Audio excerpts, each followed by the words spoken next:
Good morning.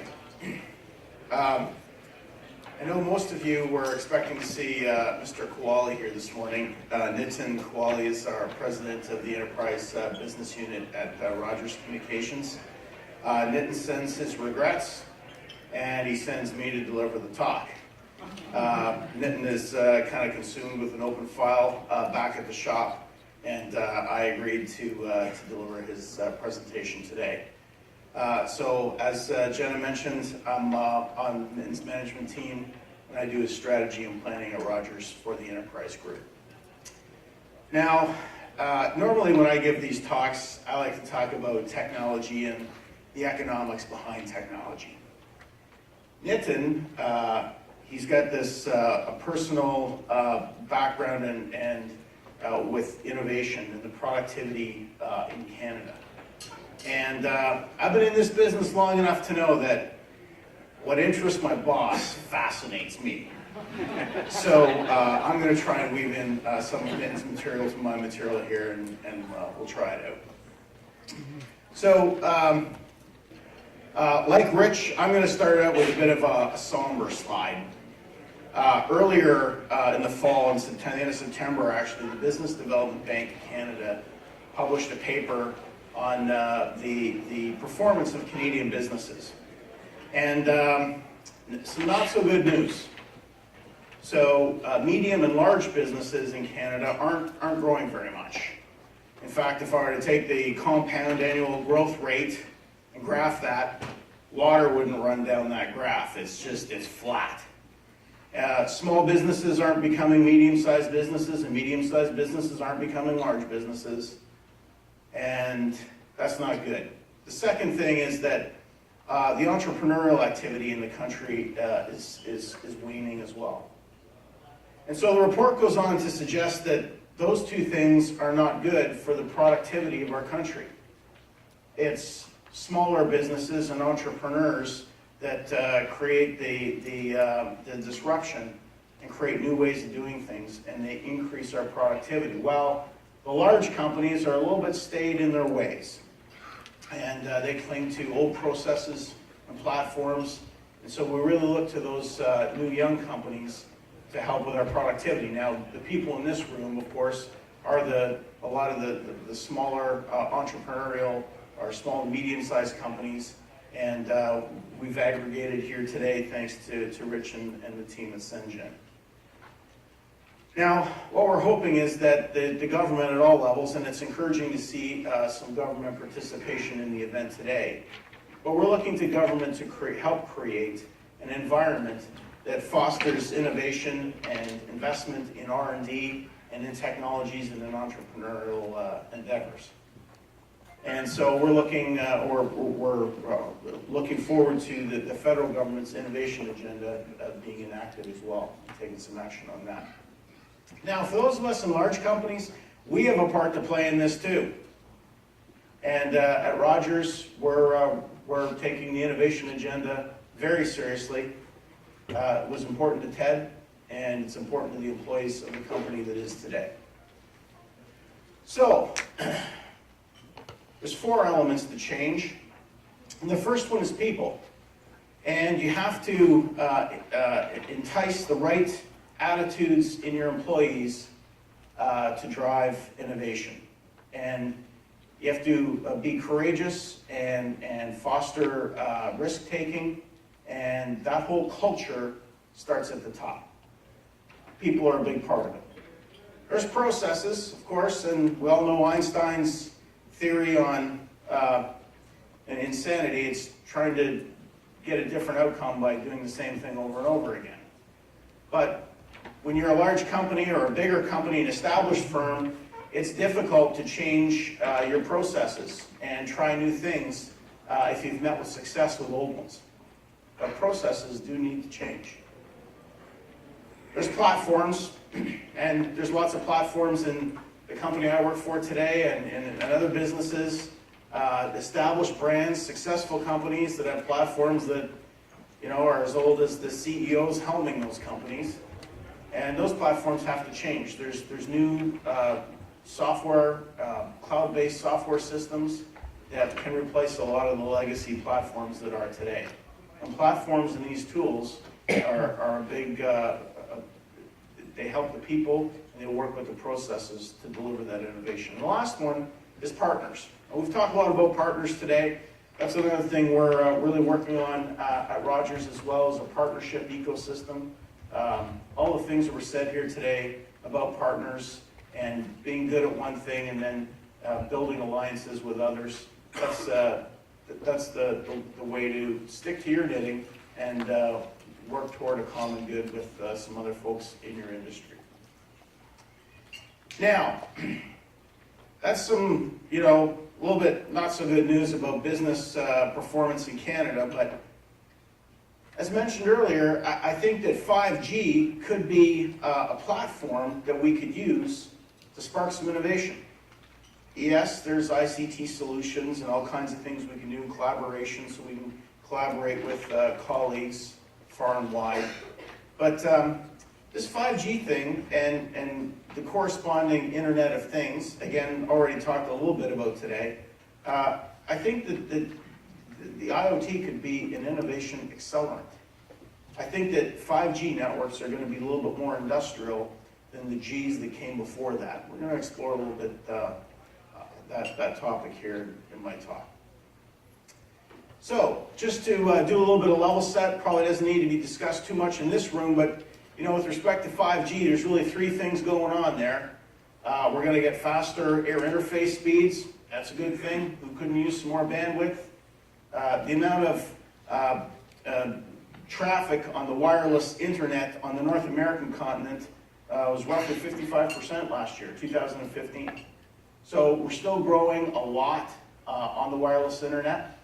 The second thing is there's going to be a lot of machine-type communications, machine to machine.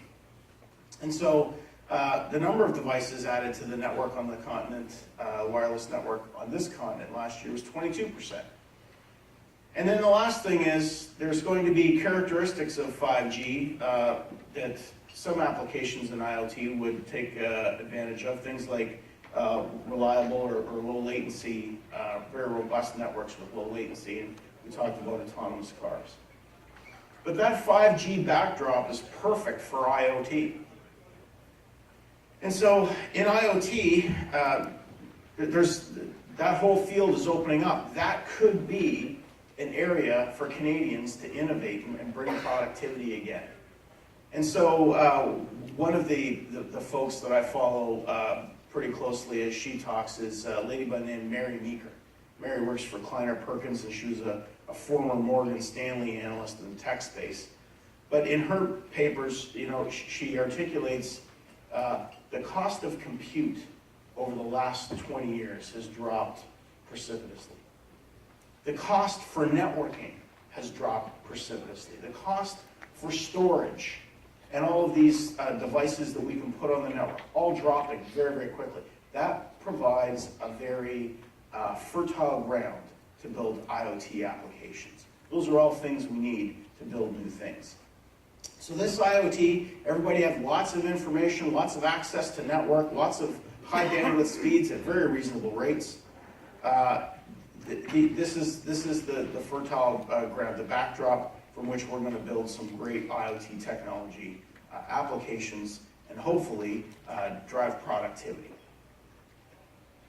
Now, one of the things that Ritch and the gang at CENGN are working on is NFV, and that's going to allow service providers like Rogers Communications and others to combine some networks. Today we've got myriad networks, and we don't really have scale on any one network. So if we can combine the cable network with the wired network, with the wireless network, and the IP RAN backhaul network, and all these things, put them all together and build one ubiquitous network that offers all of the things that 5G says it can do, then we're going to achieve economies of scale. Again, providing a platform for which young entrepreneurial small companies can build IoT applications. And if you've been in the business a while, you've seen lots of three-layer cake diagrams. But the point here is that as we go to this new converged network, and we have NFV, what we're going to be able to do is abstract some APIs from the network so that young entrepreneurs or small companies, people who want to do innovation in the space of IoT, do not have to be telecom experts. They will have a business application layer that they can write to. And then telecom guys, the seasoned telecom guys, will be underneath it connecting all the pipes to it, but we'll provide those APIs. And that's, you know, we've tried that a lot in my time in this business in Canada, providing APIs to small development communities. And we do that for things like unified communications, or a billing system, or a CRM system. But the truth is, you never had access to all the network resources. There was always something that the developer wanted you couldn't get. And with 5G and with NFV, I think that there's a chance now that we can open up more of the network, more of the traditional internet, and allow all kinds of companies to create IoT applications. Now, just to put that in context, it was talked about in the last panel a little bit about network slicing. But the idea is that if you're a car guy, if you're QNX and you're in an automobile operating system, you are going to have specific requirements of the network. You don't want to pay for all the other things you don't need. There's just a certain set of things you do need. And they may change between the time I leave that intersection and the time I go to the next one. And that's okay. Now you can get the network characteristics or parameters that you need when you need them. And so if I'm an automotive guy, I'm going to have a certain set. If I build thermostat sensors for a big industrial company and I only want to pass a little bit of data once in a while to the network, I'm going to be able to do that too, and I'll get the network characteristics I need to do that. So a concept of network slicing, although a little bit theoretical, hasn't really been applied yet en masse. This is the vision, this is where we're going toward, and we think that this is going to allow developers and IoT vertical specialists to access what they want when they want it. Now, business models in IoT. Spent a lot of time looking at these two graphs. There's a couple things going on here. The first one is, we've got all these devices that are going to be added to the network in the next 5 years that aren't smartphones. So today, most of the traffic on our network is generated by smartphones. But tomorrow, the number of devices on the network is going to dwarf the smartphones.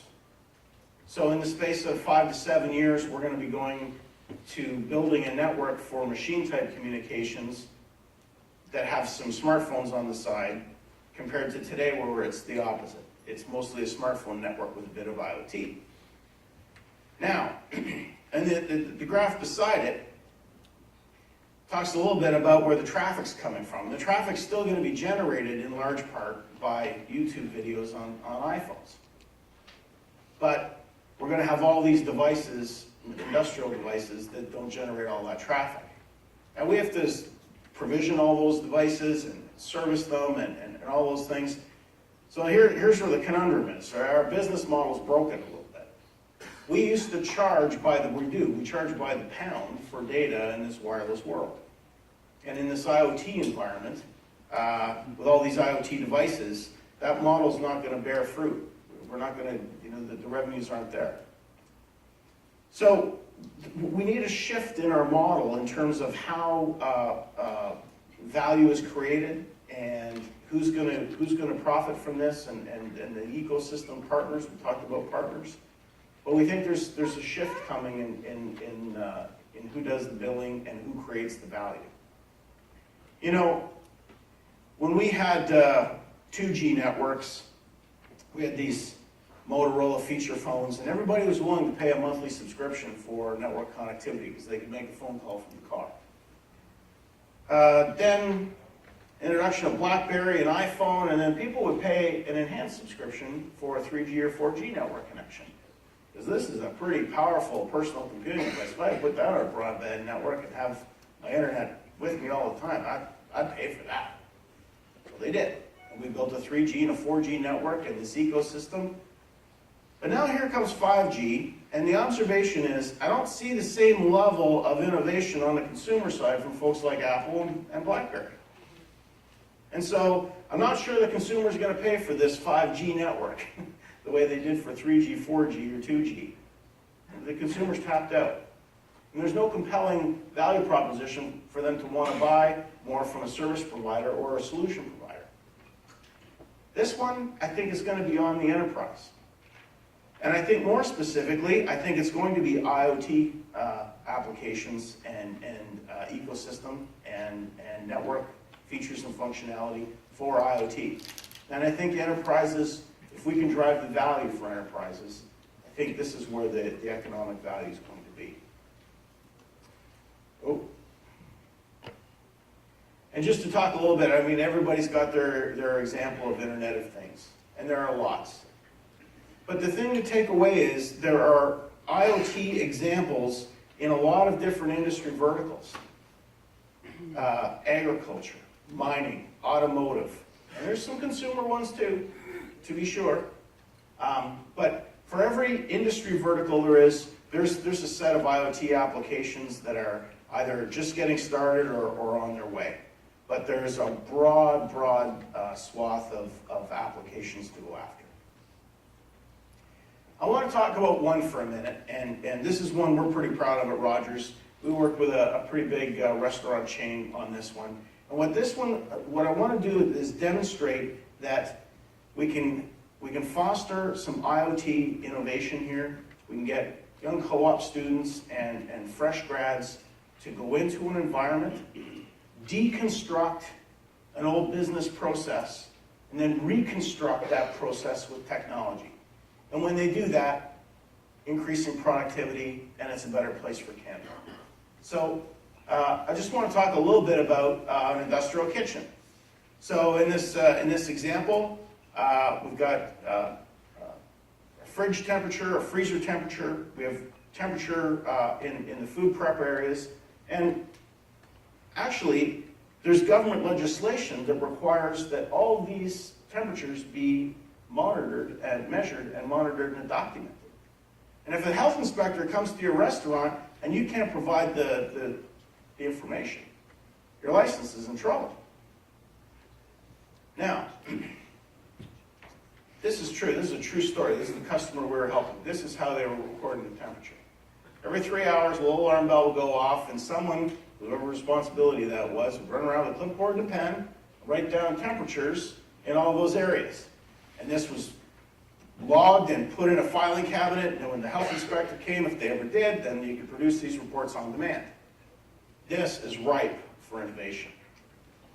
So, what we did is we worked with that customer. We put little sensors in all the places where they wanted. We created them, allowed them to store all that information in the cloud. Built a little application in a portal so that they could view in real time what all their temperatures were in all their stations. Worked with a little company that built a little piece of plastic that neoprene had the same density as chicken. Put a sensor in that, threw that in the freezer. So if the freezer ever oscillated temperatures, we could monitor the frozen foods as well.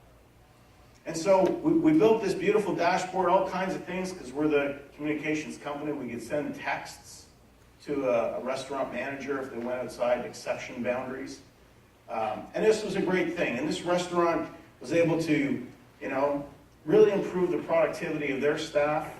They feel they've done a great thing by their customers, ensuring that never is there going to be an opportunity for a customer to get a bad piece of chicken that's been frozen and thawed and frozen and thawed. It won't happen. And so this customer was willing to pay for a solution, an IoT solution. We're able to do this with the folks that worked on this did not have deep telecom background, but they developed skills in listening to a customer, as Terry says, listening to the customer and then trying to deconstruct the business process and then reconstruct it with technology. And that, I think, is where we're at with IoT. That's where the opportunity is for us. Keep hitting that back button. So, just a couple closing thoughts on that one. You know, we have a responsibility. We've been blessed with a lot of good things, with a lot of talent in Ottawa, and a lot of talent in this room. We have a responsibility to do the best we can to improve the productivity and the entrepreneurial spirit in our country. I think it's my own personal view, like or dislike what is happening in the south of the border with the political situation. I think that if they're able to drop taxes and repatriate all that money for those companies, they're going to be hiring a lot of people, and they'll have a lot of money to do that. And they'll be in a position where they can pay a lot of great salaries. And so if we want to maintain our competitive edge and foster innovation and increase our productivity in our country, I think there's things we can do here, particularly with IoT, and let this be our thing. We'll hang our hat on this one, and we'll use NFV and SDN and all the great things that the CENGN folks are working on to help us get there. But I think this is something we can work on to advance our cause. So that's the end of my formal presentation. I'll leave it there. I don't know if there's any questions. I can take a question or a comment. Okay. Here I come. Shout it out. No, we're bringing a microphone to you. One moment, please. All right. Thank you. Hopefully I'll make it work your way. Hi, thank you. I work for Nokia in fixed networks. I've been dabbling in SDN and FD for a few years. One idea that I think is a bit of a focal idea, and you sort of danced around it, but you didn't actually say it explicitly in your presentation, is the idea of an IoT app store.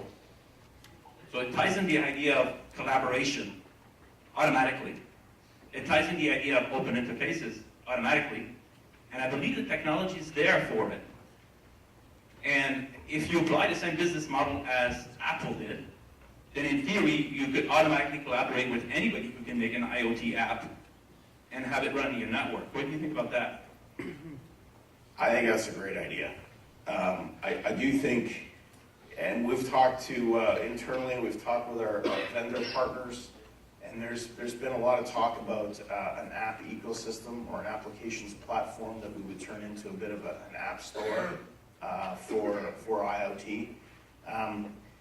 The idea there is that, you know, if one of the, let's say we build an alliance, a global alliance of IoT partners, and one of those service providers develops a great IoT in mining with one of the mining customers, then that genericized IoT app could go to this marketplace, and other member service provider companies could use that same application and sell it. So I think it's a great idea.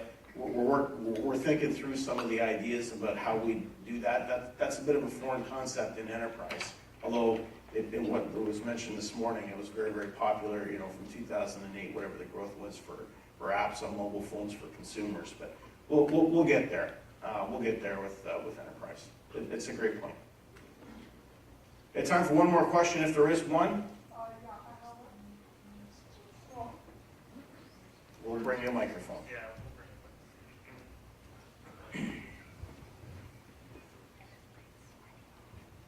Hi, my name is Philippe and I'm one of the engineering co-op students from CENGN. Okay. So my question is, how is the latency issue being taken care of in the IoT field? Since that's been popping up a lot. Yeah, so probably a bit technical for me, to be honest with you. I do think that there's applications, IoT applications, that are going to be more sensitive to latency than others. For those, it's going to have to be an engineered radio access network, and it's going to have to be an engineered wired network behind that, so that the application gets the network performance it needs. But all applications are going to have different requirements for that. So I think as a service provider, we have to be sensitive to the fact that some applications are going to be very sensitive to it and some aren't. And for those that are, we have to provide tools and an infrastructure that can handle that. Okay. All right, that's the end of my presentation. Thank you very much. Thanks to Ritch and the CENGN folks for putting this together.